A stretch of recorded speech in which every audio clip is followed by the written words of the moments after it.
Hello, my name is Teresita Blanco, the Artsy Sister, and today I wanted to show you this manga called My Brother's Husband.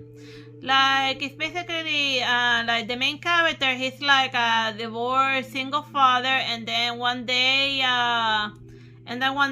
in his house shows up the husband of his twin brother, and then he finds out from the husband that his brother recently kicked the bucket. Because they used to be really close, as twins usually are when they were little. But then they after college they just started drifting apart so much so that his brother went to live in another country, and then they just never stopped talking to each other. So then like the husband person is just there because since his morning he went to like the Canadian guy, he went to Japan in order to. In order to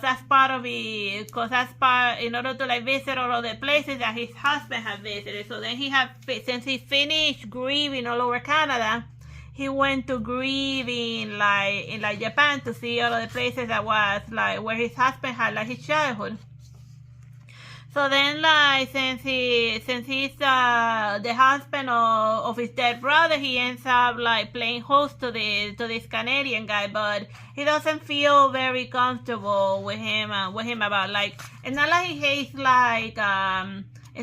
hates people that sleep with other guys. He just doesn't quite understand it because at least during his time period. The information that they know about the way that he assumed was that the way that he was taught to believe was that a man and a woman marry each other because that's the natural thing.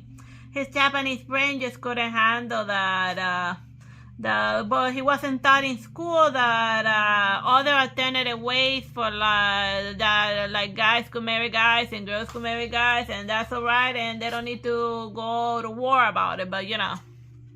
And then, like, even the daughter is, like, super blasé about it. And she finds him amusing because he's a foreigner and he's Canadian. So then he just marvel about that. So then, while this guy's, like, asking him about all of the information about his dead twin brother and about their childhood together, he starts meditating on his brother.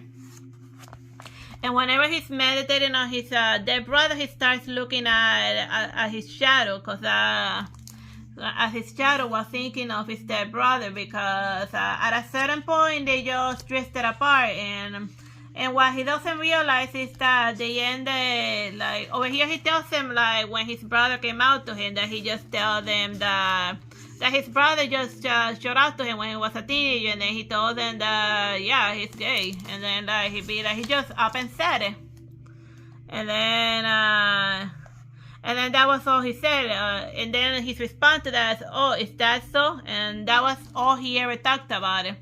But then, as the Canadian guy told him that his twin brother used to feel that his older twin was constantly trying to avoid talking about the fact that he likes sleeping with men. You know, and I think that was part of how they ended up drifting apart, because if I can't talk about my relationship problems with my brother because he doesn't feel comfortable with me liking guys, then who the hell am I even gonna talk about it? So yeah, because in Japan there's like and then after realizing why his brother drifted apart, because he just couldn't share his troubles with him, then like he got existentially depressed again, because like in Japan there's a big culture of silence, and you know, with just a lot of them just being in everything that they find unpleasant, they just sweep it under the rug, or they just refuse to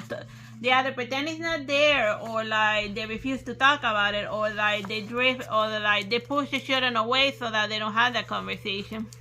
So yeah, so then he keeps showing them that in Canada, like, you know, women can marry other women, not just guys. So then, like, yeah.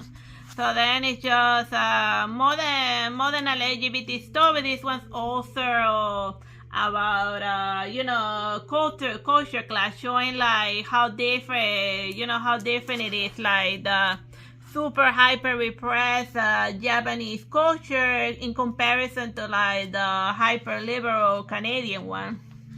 And even this guy admitted that things were not as is, that even though his parents were liberal and stuff, he also had difficulty telling them that he liked guys because he was like afraid that they would stop loving him, because even though a person on paper may be liberal and stuff, well, you don't know, like there's no guarantee that they're just faking it in order to like fit in with society, and deep down they could be like uber repressed and whatever. But yeah, that's just this volume 1 in a nutshell. And over here it says that the writer of this comic came out as openly gay in 1996, so he's writing about what he knows about, you know? And he probably went to Canada too, so yeah. I hope you find this manga amusing. Bye bye and God bless.